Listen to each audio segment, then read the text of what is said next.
Yes, guys, I hope you're good.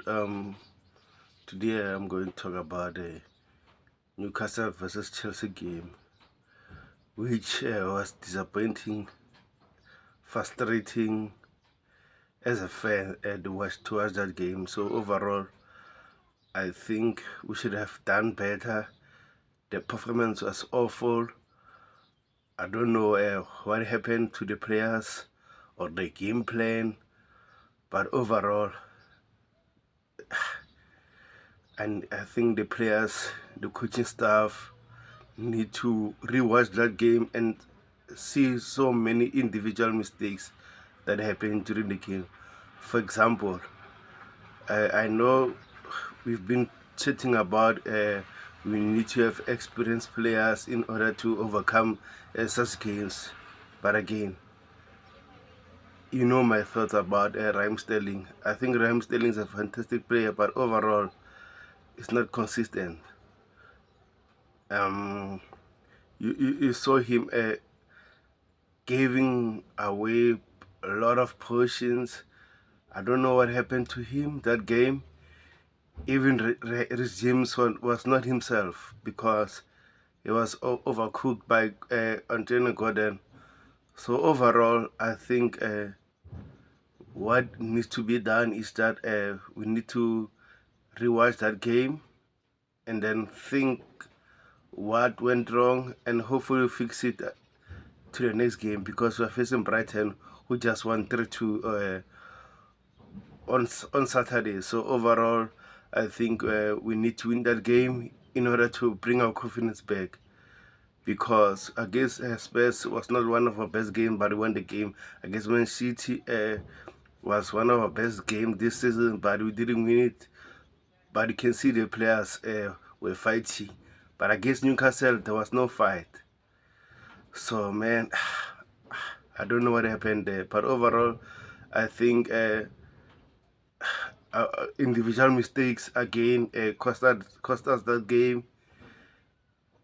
So hopefully, against Brighton, we won't see the same mistakes that happened during the Newcastle game. Because as a fan, if you rewatch that game again, you're going to be frustrated. So overall, I think we need to do more as a team. Players need to play for each other in order to do well. So that's my take on the game. I don't want to dwell on it. We all saw the performance. We all not happy about the performance.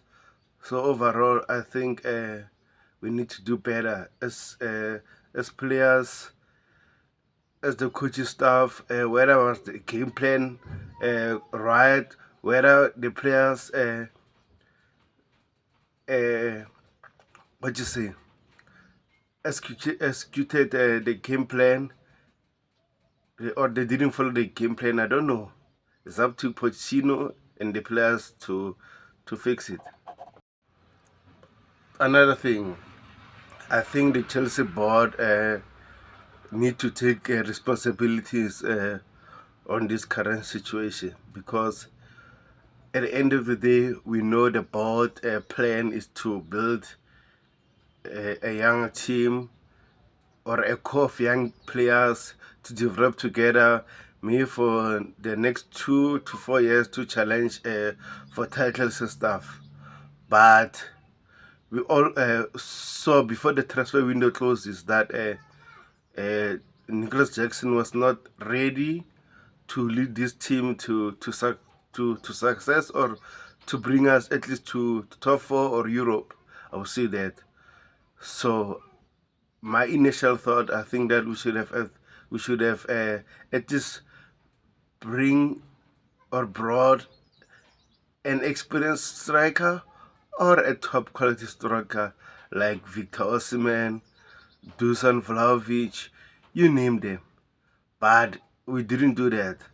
So it's hitting us at the moment. I think as fans, man, I don't know what to say because we complain each and every game that Jackson doesn't do that and that, Raheem Sterling doesn't do that and that, even Noni Madueke, Mudrik.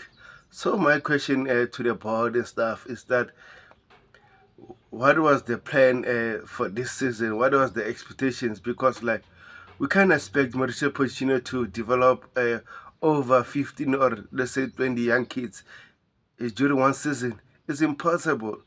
So are they going to give him time to develop these players?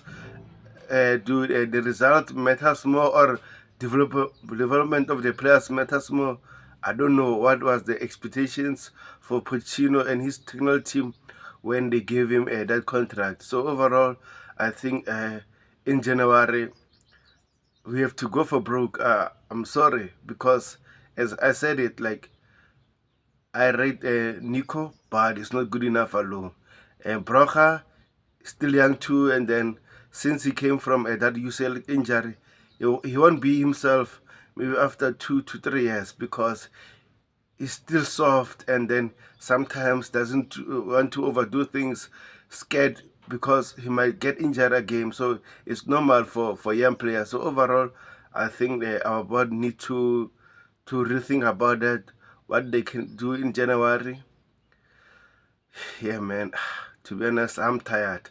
But lastly, I just want to educate Chelsea fans because every time we lose a game, we see such things. Oh, Mauricio Pochettino out. We should not sack Thomas Tuchel. We should not have done that and that. Is that helpful? Is that the solution? Because let's say, for example, look at. I know sometimes people will say we are making excuses. For example, look at Arsenal. Arsenal gave Arteta enough time to build his team. Now Arsenal are doing well because they gave him time to develop that team. Now they're doing well. They're challenging for the league. Even though last season they bottled it, we don't know what will happen this season. It's still a race. Same as Klopp. His first 2, 3 seasons were not perfect, but Liverpool gave him time to build that team, and then they won the league, Champions League, League Cup, you name them. Almost all trophies available. They won them. So clearly, every coach needs time, no matter what. Another thing, look at Pep. I know Pep first season he won the Carabao Cup, he finished in top four, but it was not his best season because he needed time to build Manchester City. And now Manchester City are one of the best teams in the world because of their board patience. They didn't want to sack him every time Manchester City performed very poorly. Look at the game against Leicester City. They lost, I think it was 7-2 or 7-1, something like that. They never sacked him because they believe in his philosophy. So overall, I think as Chelsea fans, we need to be patient. Whether you like Mauricio Pochettino, whether you don't like him, I think in order to build a successful club, we need to give this coach, let's say 2 seasons then, Chelsea fans. How about that? So I think we need to do more as fans uh, to respect the board decisions to hire Mauricio Pochettino. I know we have different favorites. For example, I said it like I like Julian Nagelsmann or Hansi Flick, but the club didn't hire them. So what should I say? Should I say, I don't want Mauricio Pochettino to do well? No, I'm up for Chelsea. I must support every decision they take. Also in terms of players, I know some players, for example, Noni Madueke is not doing well at the moment, but should I say Noni should be sold and stuff? No, let's give these kids time and then to develop, to do well for the club. And then let's say maybe after 2 seasons they don't do well, we can sell them to the next teams. How about it, Chelsea fans? So overall, I just want to say, please subscribe to the channel, hit the like button, turn off the notification bell. Every time I post a video or doing a live stream, you can be alert and share the channel to everyone that you know. So I know it's disappointed Chelsea fans, but please let's give it time, and hopefully the team do well against Brighton. Up the Chelsea.